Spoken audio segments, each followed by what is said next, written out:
Morning everybody, we're off to the Triumph Owners Motorcycle Club 70th anniversary run, first of at least two I think for the Brum and Wolves branch, and I'm on Webley. Why am I on Webley? Because T4's gone pop again, electrics. Fortunately for this run, as long as you're a member of the TOMCC, you can come on what you like, which is a good thing really.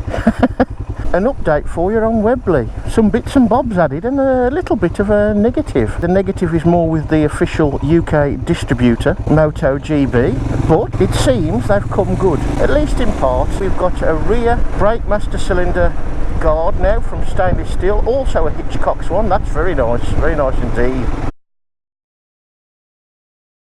Readers of the Tinterweb will have probably read about some, shall we say, niggles. The clock steaming up, for example.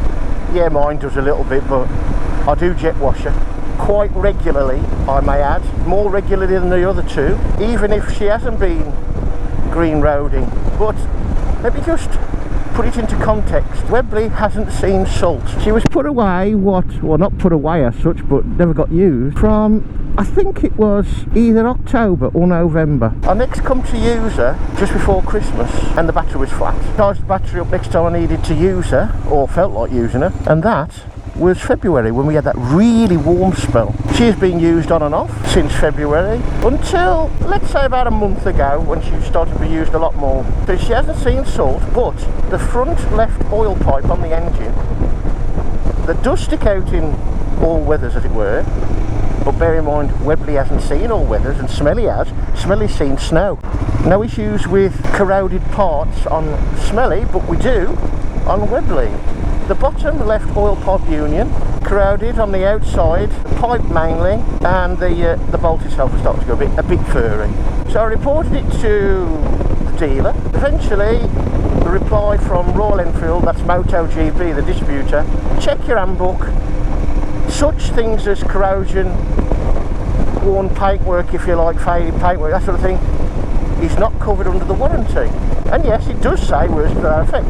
But Webley ain't a year old yet. I was advised to ring MotoGB, which I did, and let's just say the bloke's attitude at the end of the phone, well, let's put it this way, the attitude was more of an issue than the issue itself.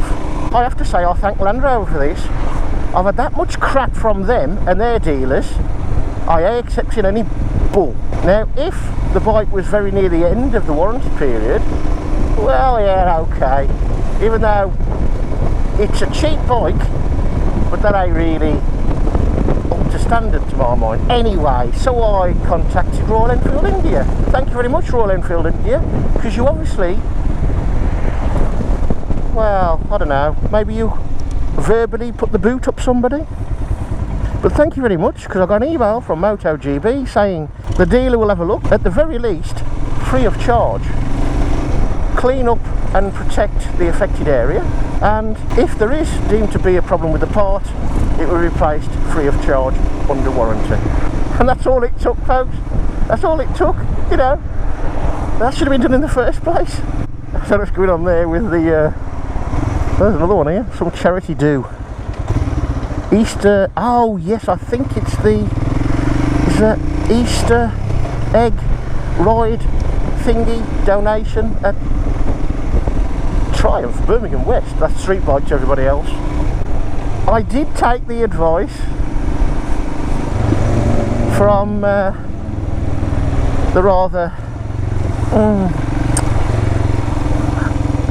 I'd like to say snotty, but I'll try and be kind and say funny bloke at MotoGB.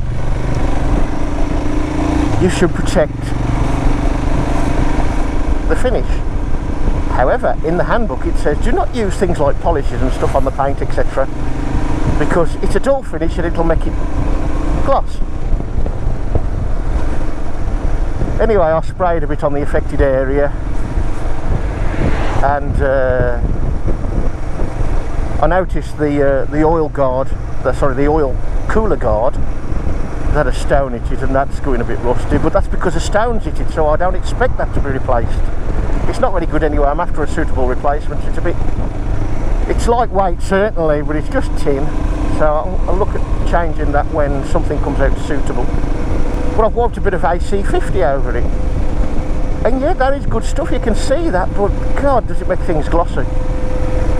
And of course it got everywhere I didn't want it to go.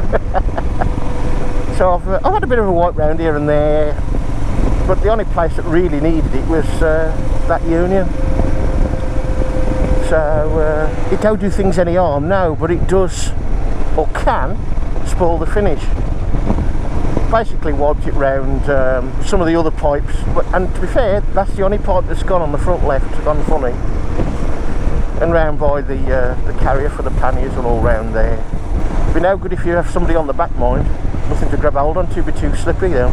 We're gonna do an addition to my general ride, and we're doing the Motorcycle News Stroke Ride magazine Ride 5,000 miles.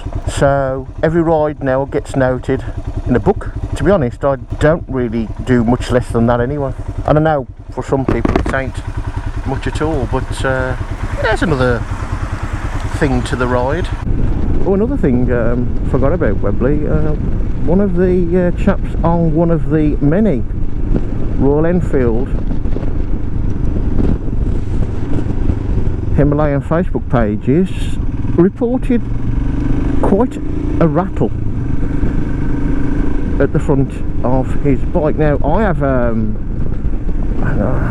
wouldn't say a rattle, a resonance, and I'll put it down to one, it's just the usual fairly big single 411cc vibes on a bike at the cheaper end of the market, you might say, being amplified by the screen, especially with my extension on. Well, he took a look inside his headlight and found it to be, back of the headlight, the plastic bit, the bulb holder, the surround if you like, was touching the actual body of the headlamp, the plastic body. So I thought, well, it's got to be worth a look, and thus I did the same and checked, and I saw quite a bit of dust where you could see it had been rubbing, tapping against the side. Couple of places for definite.